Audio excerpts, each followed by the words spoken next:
Hi, my name is Carla. I'm 17 years old, and after my parents passed, I lived with my older sister Stacy and her husband.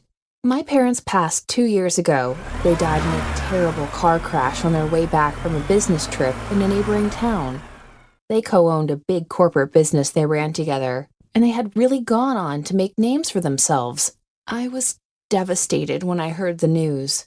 My relationship with my parents wasn't like most teenagers. Other teenagers fought and squabbled with their parents at every opportunity. Me? I had a different life. Both my parents were two of my best, if not my best friends. We went out to the movies and to restaurants together. We played and had fun like a regular bunch of teenage friends. Of course, they were stern when they needed to be, but every time they were, I knew that I was in the wrong. So, you can imagine how devastating it was to hear the news on television one night that the two business moguls, who were my parents, had died in a terrible car accident on their way back from a business trip. My best friends were gone. My sister Stacy already moved out of the house a long time ago. It had just been my parents and I for so many years. And it was so amazing how they had managed to take time out for me, even though they were so busy. The news hit me so hard, I sank into depression. The lively, happy Carla that everyone knew had disappeared. In her place was only someone who looked like her. As time went on, I grew worse and worse. I started to withdraw completely from my friends, and I refused to speak to anyone. I came to school in the mornings with swollen eyes, swollen from crying all night and hardly getting any sleep. My sister was crushed. She loved my parents too, but she knew she didn't have the type of relationship with them that I had, and seeing me so sullen filled her heart with pain. She had tried all she could, but nothing was working. She had brought counselors, therapists, and even psychics to help me with my grief, but there was nothing they could do. I just couldn't get better. As the months passed, I sank deeper and deeper into my depression. I was now so alone. I turned to destructive habits for company. It all started with buying drugs from a man who sold them on the corner of the street where I lived with my sister. When I realized they had a way of getting me happy, even for a short time, I couldn't stop. I kept buying them until I became such a wreck. Soon enough, I started on alcohol and smoking, looking for anything at all that could get me as happy as the drugs did. By now, I was so invested in it, I couldn't stop. This continued for a while, and by now, everyone in school knew the kind of life I lived.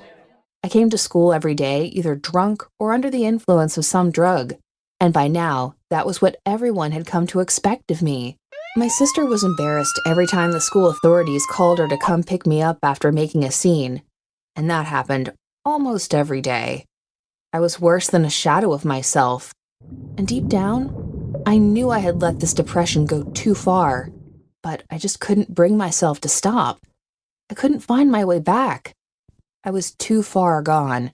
One day, I went back home to my sister's house early from school after the principal annoyed me.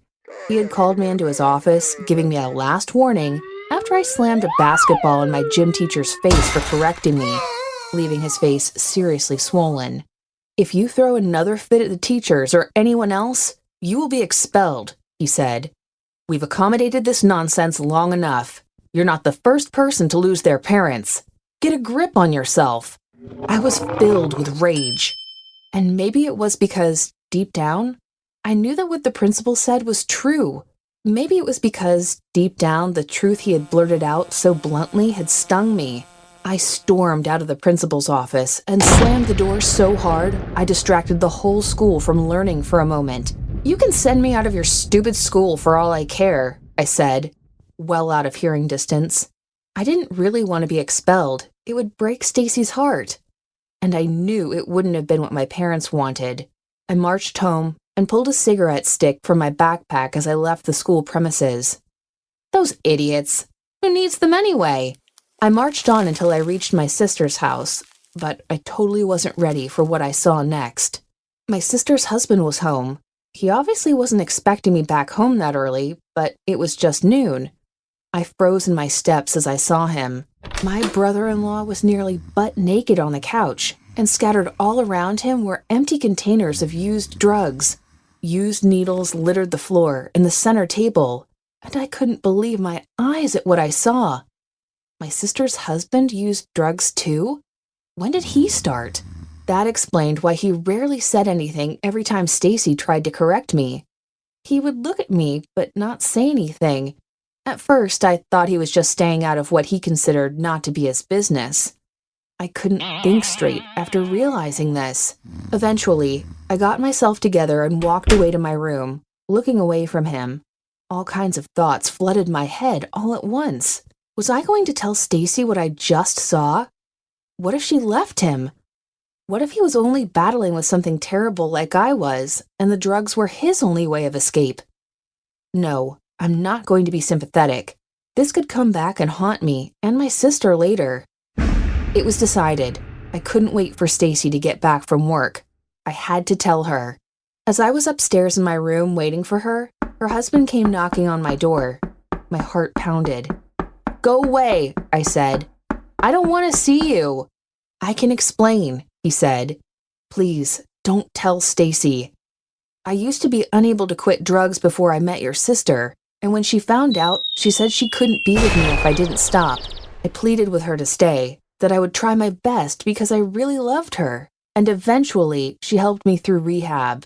I was free until you came along with your drugs, alcohol, and smoking. Then all of a sudden, I found myself craving to use drugs again. I battled it for so long, but 3 days ago, I couldn't take it anymore. Please don't tell Stacy. This could be our little secret. See, I brought some new drugs for you to try out. Come on, you'll love it." Now I was offended.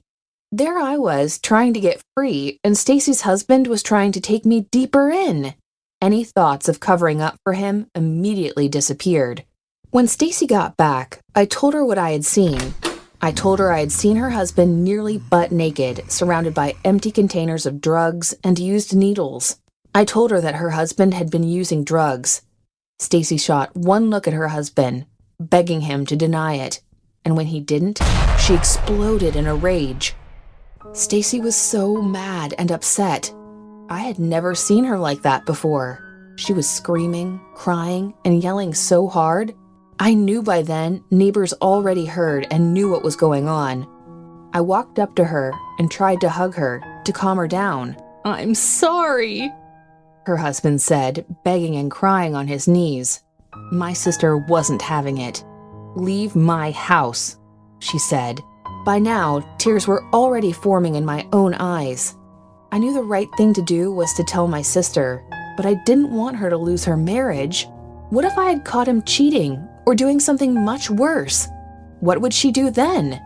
Right there, I knew that I could never tell my sister that he had offered me some of his drugs to bribe me. She would never forgive him. I started to feel very guilty for what I had done. I only imagined that my sister would make him go seek help or something, not send him away completely.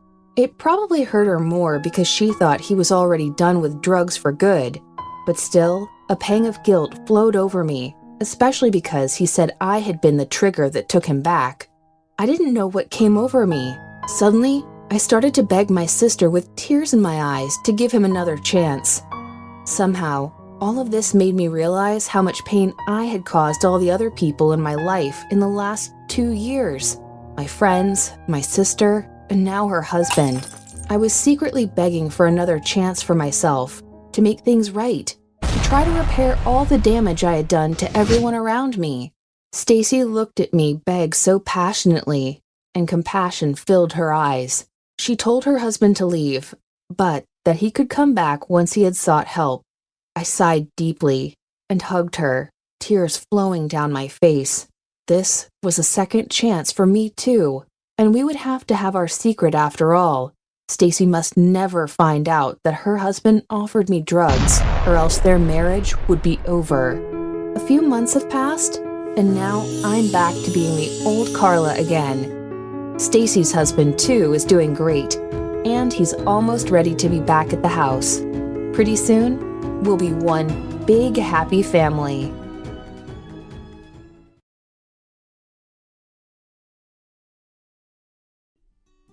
My mother is mentally ill. Hello, my name is Julie, and I would like to share my story with you. I grew up as an only child in a loving home. Like many teenagers, getting along with my parents seemed like a constant struggle. However, with time, I started to notice that these problems are not as typical as I thought. It all started 2 years ago, when my mother was struggling with mental health issues that I didn't understand. I remember seeing her sad most of the time. She wouldn't laugh or smile, and on some days she wouldn't even get out of her bed. My mother's struggle with chronic depression started to affect me badly. I was no longer able to depend on her for the support I needed, especially while going through the most challenging phase in my life. I was even more sad to see it was affecting my father. He couldn't handle to see her like this, and it brought him down. Our lives were not normal anymore. We couldn't do the family activities that we used to do, like going on a trip together, visit our friends and relatives, or even have dinner on the same table. By then, my father was taking my mother to counseling to help her get better. They explained to us that it might be a long process before she would go back to her normal self. Even though I was devastated, I decided to be strong and take care of things until my mother gets better. While my father spent most of his day at work, I cleaned the house, did the laundry, got the mail, and more. On top of that, I had to do my homework, cook, and take care of my mother's needs. Despite being in a position where I had too many responsibilities for my age, all I cared for was that my mother gets better. But with time, I started to feel very tired, and my grades suffered. I couldn't stay awake during class, and couldn't even hang out with my friends. I felt so lonely, and there was no one looking out for me. I was tired all the time and emotionally exhausted. Basically, my life was a living nightmare, and I couldn't do anything about it. I felt stuck, and with no one to turn to for help, I lived in constant stress. Until one day when I was at school, my English teacher asked me to stay after class to talk. She explained that I was always an exceptional student, but she was worried about the drastic decline in my school achievements. I burst into tears and began to tell her everything that has been happening. My teacher carefully listened to everything I had to say, which gave me instant relief. I didn't realize how badly I needed to talk to someone until that moment. Luckily, my teacher was able to provide me with some reassurance. She told me that living in a situation where one of the parents suffer from depression is not uncommon at all. In fact, about 1 in 5 children in the U.S. live in a household with parents who suffer from severe depression. I was comforted to know that I was not the only one who struggled with these issues. In fact, it made me feel less lonely. She also assured me that things will get better with time, and that I only need to be patient and strong to get through this. A while after, she signed me up for counseling at school and made sure I go once a week. With time, I started to notice that my stress is slowly fading. And to my surprise, my mother noticed it too. She explained that she understands that the past 2 years were difficult not only for her, but for me as well. She told me that her therapy sessions are starting to help her overcome her depression, and that she appreciates the patience I maintained in this difficult time. Suddenly, hearing this from her for the first time in a long while made me forget all about the past. I was delighted to see her making progress. I felt hopeful, motivated, and excited because I knew things will get better. After a while, I started to notice that my mother is smiling again, getting out of bed, and even cooking for us. Before I knew it, my dad and mom and I were having dinner on the same table, like old times. Going through this experience has taught me a lot about patience.